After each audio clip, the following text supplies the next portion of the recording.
વિદેશમાં 80% ઇન્ટરનેશનલ સ્ટુડન્ટની કહાની. સૌથી પહેલાં તો તમને ખબર છે કે 12-15 લાખ રૂપિયા ખર્ચીને ઇન્ડિયાથી વિદેશ આવે, પછી જેમ તેમ જુગાડ કરીને એક પાર્ટ ટાઈમ લીગલી જોબ ખોરે અને એક બીજી part time cash in hand job ખોરે અને સાથે સાથે યુનિવર્સિટી જવાનું મેનેજ કરે.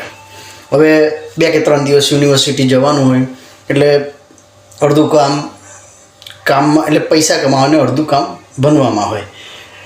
ઘણા સ્ટુડન્ટોને પ્રોફેસર શું ભણાવે ભગવાન જાણે.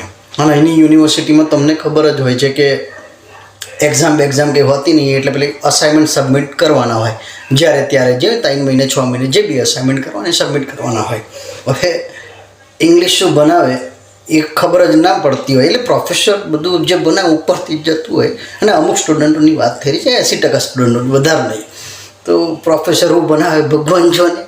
હવે યાર અસાઇનમેન્ટ તો કોઈ બીજો જ બનાવતો હોય જે બી 400-500 પાઉન્ડ આપીને, અને એક્ઝામ જેવું હોય નહીં તો ઇન્ડિયાની છેલ્લા ડિગ્રી મળે.